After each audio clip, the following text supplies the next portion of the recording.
ஆமென். அல்லேலூயா. உங்கள் யாவருக்கும் என்னுடைய அன்பின் வாழ்த்துக்கள்.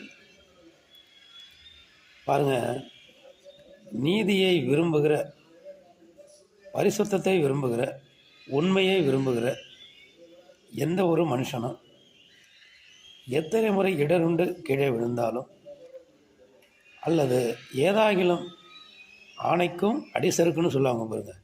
அதுபோல் நீதிமானாக தான் நம்ம வாழணும். கடைசி வரல பாவம் வேண்டாம், அக்கிரமம் வேண்டாம், அநியாயம் வேண்டாம், பொய் வேண்டாம், புரட்டு வேண்டாம், இப்படி இந்த மாதிரி காரியங்கள் நமக்கு வேண்டாம்னு சொல்லி உண்மையாக வாழணும்ப்பா, நீதியாக வாழணும் அப்படின்னு சொல்லி வாழ்கிறவங்க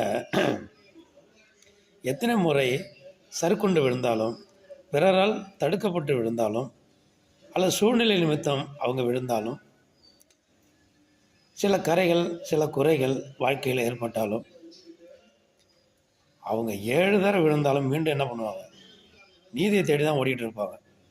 நீதிமொழிகளின் புஸ்தகம் 24ஆம் அதிகாரத்தில் 16வது வசனம் எதாவது சொல்லுது. நீதிமான் 7 தடவை விழுந்தாலும் திரும்பவும் எழுந்திருப்பான். ஆனால் துன்மார்க்கரோ இடருண்டு கிடப்பார்கள் என்று சொல்லப்பட்டிருக்கு. தீங்கிலே இடருண்டு விழுந்து கிடப்பார்கள். அப்போ துன்மார்க்கர் அவங்க எல்லாத்தையுமே செய்வாங்க, ஆனால் உண்மையை மட்டும் கட்டாயம் செய்ய மாட்டாங்க. நீதி கட்டாயமாக செய்ய மாட்டாங்க. அவங்களுக்கு தெரிஞ்சதெல்லாம் பொல்லாப்பு தான். பிறருக்கு கெடுக்கணும், பிறருக்கு ஏதாவது வஞ்சகம் பண்ணணும், துரோகம் பண்ணணும், பொய் சொல்லணும், புரட்டு பண்ணணும், இப்படி தான் பண்ணணும். இதுதான் அவங்களுடைய எண்ணம், இயக்கம். இதை தான் செய்வாங்க. கோடி கோடி பணம் கொடுத்தாலும் அவங்க அதில் பழக்கப்பட்டவங்க அதை செய்வாங்க. அவங்க இடருண்டு விழுந்தாலும் அவங்க அதை தான் செய்வாங்க. அவங்க அதிலே கிடப்பாங்கன்னு சொல்லப்பட்டிருக்கு.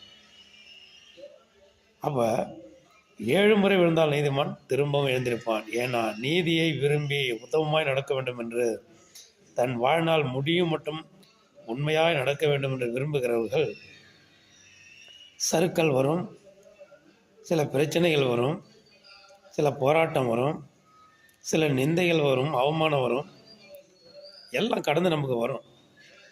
ஏன்னா அதிகமாக ஒரு மரத்தில் பழங்கள் பழுத்து இருந்துச்சுன்னா பறவைகளெல்லாம் பறந்து அந்த மரத்தை தேடி தான் வரும். சில மனிதர்கள் கல்லை விட்டு அடித்து அதில் உள்ள பழத்தை பறிக்க கல்லால் அடிப்பாங்க. மரமும் காயப்படும், கிளையும் காயப்படும், காய்களும் காயப்படும். வெறும் மரமாக இருக்கிற மரம், காயும் இல்லாமல் கனியும் இல்லாமல் இருக்கிற மரத்துக்கு பறவைகளும் வராது, மனிதர்களும் கல்லெறிய மாட்டாங்க. அப்போது பலன் கொடுக்குற மரத்திற்கு கல்லடி உண்டு. நீதியை பின்பற்றுகிற மனிதனுக்கு சில அடிகளும் காயங்களும் வரதான் செய்யும். ஆனால் அதற்குண்டான பலன் என்ன தெரியுங்களா? விலை மதிக்க முடியாத பலன் கர்த்தர் நமக்கு கொடுப்பார்.